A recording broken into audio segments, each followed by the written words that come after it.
जय हिंद। मैं हूं कर्नल दानवीर और आप देख रहे हैं मेरा यूट्यूब चैनल दानवीर सिंह। आज हम बात करेंगे नरेंद्र मोदी के अमेरिका दौरे के बारे में।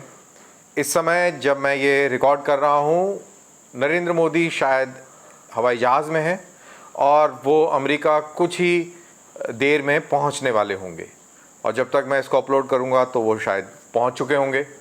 उनकी आइटनरी बड़ी इंटरेस्टिंग है। वो पिछली बार जब गए थे 2019 में तो हाउडी मोदी करके उन्होंने एक गैदरिंग को ख़िताब किया था और ह्यूस्टन में, और काफ़ी ज़्यादा विवादों में रहा था उनका वो वाला दौरा। लोगों ने कहा कि अमेरिका की डोमेस्टिक पॉलिटिक्स के अंदर नरेंद्र मोदी अननेसेसरली अपना एक किरदार निभा रहे हैं जो कि सराहा नहीं गया था। एट द सेम टाइम कई लोगों को वो पसंद भी आया था। बहरहाल वो टाइम डोनाल्ड ट्रंप का था। अब जो बाइडन आ चुके हैं और सब कुछ बदली हो गया है। जो बाइडन के आने के बाद ये पहला दौरा है प्रधानमंत्री नरेंद्र मोदी का और वो 23 तारीख से लेकर और आपके 25 तारीख तक वहाँ पर मसरूफ़ रहेंगे। 23 तारीख को उनका जो कार्यक्रम है वो एप्पल के सीईओ से मिलेंगे।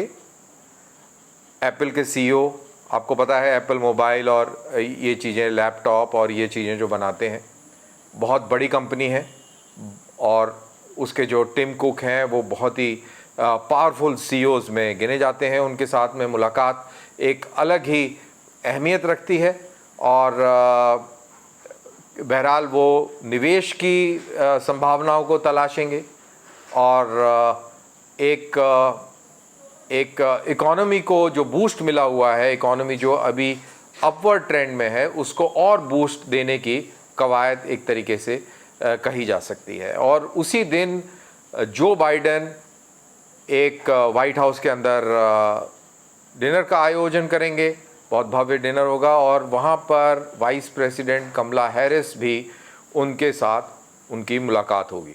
इस डिनर के अलावा नरेंद्र मोदी वहाँ पर क्वाड के और नेताओं से भी मिलेंगे। ऑस्ट्रेलिया के प्रधानमंत्री और जापान के प्रधानमंत्री से भी उनकी मुलाकात होगी। फिर 24 सितंबर को उनकी मुलाकात जो बाइडन के साथ वाइट हाउस में 1-on-1 होगी और उस बातचीत के अंदर बहुत सारे पहलू डिस्कस होंगे। अफ़गानिस्तान के बाद उभरती जियोपॉलिटिक्स के बारे में डिस्कशन होगा और क्वाड को लेके भी डिस्कशन होगा। क्वाड के डिस्कशन के दौरान ऑस्ट्रेलियन प्राइम मिनिस्टर और जापानीज़ प्राइम मिनिस्टर भी शिरकत करेंगे, वो भी इसमें शामिल होंगे। तो ये एक इम्पॉर्टेंट मीटिंग होगी जियोपॉलिटिकल पॉइंट ऑफ व्यू से और इस मीटिंग में इम्पॉर्टेंट चीज़ जो रहेगी वो रहेगी पोस्ट अफ़गानिस्तान सूरत हाल। जिस तरीके से तालिबान काबिज़ हो गए, बग़ैर लड़े अफ़गानी सेनाओं ने सरेंडर कर दिया और अमेरिका को वहाँ से आनन फानन में निकल के जाना पड़ा। पाकिस्तान के क्या रोल है, उसका क्या किरदार है, उसके ऊपर भी बातचीत होगी। और जहाँ तक ये साउथ एशिया का सवाल है, दैट इज़ इंडिया और उसका जो नेबरहुड है, इसका बहुत बड़ा फोकस इसी बात पे रहेगा कि पाकिस्तान को लेकर अमेरिका का क्या रवैया रहता है। चीन के प्रति क्या रवैया है ये हम सबको मालूम है। साउथ चाइना सी के अंदर जो तनातनी है उसको लेकर ये क्वाड्रिलैटरल डायलॉग चलता है हमारे बीच में, उसके ऊपर तो बातचीत होगी। साथ ही साथ ऑकुस के हवाले से भी लोग सवाल पूछेंगे, अभी भी पूछने लग गए हैं क्या ऑकुस के आने से क्वाड थोड़ा धूमिल हुआ है। और उसका जवाब भी हमारे फॉरेन सेक्रेटरी ने दिया है, शंग्रीला जी ने, कि नहीं, वो उसमें कोई कमज़ोरी किसी प्रकार की नहीं आई है। तो बहरहाल लेकिन सवाल तो उठेंगे, सवाल बिल्कुल पूछे जाएंगे। और तो ये रहेगा 24 तारीख का इनकी आइटनरी और 25 तारीख को फिर वो वॉशिंगटन से न्यूयॉर्क चले जाएंगे और 76th United nation general assembly के इजलास को वो संबोधित करेंगे। 9 बजे उनका संबोधन होगा और हमारे यहाँ पे वो 6:30 बजे इंडियन स्टैंडर्ड टाइम के वो नश्र होगा। याद रहे कि इंडिया और अमेरिका के बीच में जो टाइम डिफरेंशियल है वो 9.5 घंटे का है।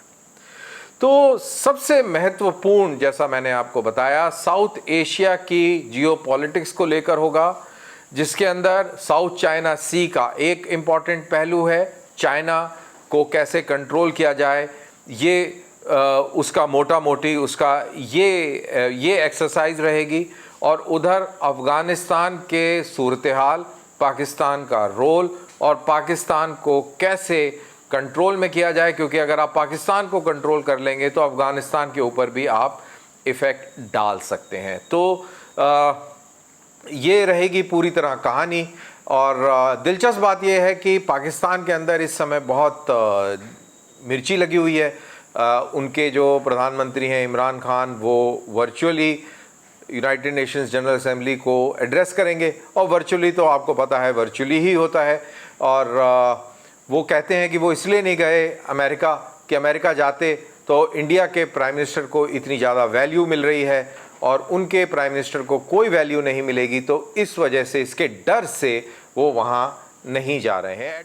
और साथ ही जो अमेरिकी कश्मीरी हैं और अमेरिकी सिख्स हैं, इन्होंने ऐलान किया है कि वो नरेंद्र मोदी के विज़िट के दौरान डेमोन्स्ट्रेशन करेंगे, पीसफुल डेमोन्स्ट्रेशन होल्ड करेंगे, और इनके मुताबिक ह्यूमन राइट वायलेशंस जो हैं उसके हवाले से ये डेमोन्स्ट्रेशन होंगे। तो जाहिर सी बात है कि इसका जो टोन एंड टेनर है वो आईएसआई कंट्रोल्ड होगा और आईएसआई सपोर्टेड होगा। तो ये भी एक देखना दिलचस्प होगा। जहाँ तक खालिस्तानियों का सवाल है, बहुत ही छोटी सी माइनॉरिटी है, उस पर ज़्यादा ध्यान देने की ज़रूरत नहीं है। और वहीं जो कश्मीरी जो एक्टिविस्ट जो ये अपने आप को कहते हैं, ये तो बिल्कुल किसी भी लेवल से कश्मीरी नहीं है, क्योंकि ये सारे के सारे ज़्यादातर मीरपुरी लोग हैं या मुजफ्फराबाद के इलाके के लोग हैं। इनका कश्मीर ख़ास से लेना देना कुछ नहीं है। आपको एक बार फिर मैं ये चीज़ बता दूं कि कश्मीर घाटी एक बिल्कुल अलग ही स्ट्रेच है और इसका मीरपुर और मुजफ्फराबाद से कोई लेना देना नहीं है, बिल्कुल सेपरेटेड है। और जब इस तरीके के डेमोन्स्ट्रेशंस पाकिस्तान कराता है तो बेसिकली वो पाकिस्तान ऑक्यूपाइड कश्मीर के लोगों के थ्रू कराता है, जिनको कश्मीरी लैंग्वेज तक भी नहीं आती है। बहरहाल, तो ये तो पाकिस्तान की खिसियाहट देखने को मिलेगी और ये कार्रवाई आप वहाँ पर देखेंगे। तो मोटा मोटी अगर इस चीज़ को मैं समराइज़ करूं तो नरेंद्र मोदी बहुत ही पोजीशन ऑफ स्ट्रेंथ से अमेरिका जा रहे हैं।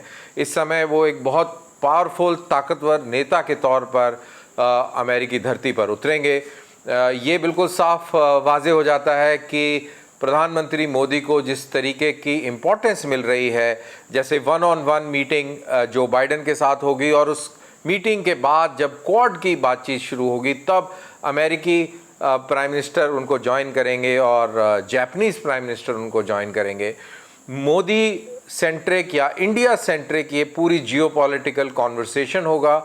हमेशा ये याद रखिए, जब हम जियोपॉलिटिक्स की बात करते हैं तो चाहे इस्लामिक टेररिज्म को कंट्रोल करने की बात हो, चाहे चाइना की हेजेमनी को चेक करने की बात हो, इंडिया के अलावा पूरे एशिया के अंदर और कोई भी मुल्क नहीं है जो इन ताकतों के सामने खड़ा हो सकता है और इनको शिकस्त दे सकता है। इसीलिए इंडिया की इम्पोर्टेंस बढ़ी हुई है, ख़ास तौर से अफ़गानिस्तान के 15 अगस्त के रिजीम चेंज के बाद, जैसे तालिबान ने कू करके और काबुल पर सत्ता हासिल करी, उसके बाद से पूरा डायनेमिक्स जो है वो चेंज हो गया है। वहीं पाकिस्तान छटपटा रहा है, वो दुनिया से चाह रहा है कि वो तालिबान की सरकार को मान्यता दे दे, कोई मान्यता देने को तैयार नहीं है। पाकिस्तान खुद देना चाहता है लेकिन उसकी मजबूरी है कि वो सिंगल आउट नहीं होना चाहता। ये शाह महमूद कुरैशी के जो लेटेस्ट बयान हैं उनसे क्लियर हो जाता है, और जो खिसियानापन है वो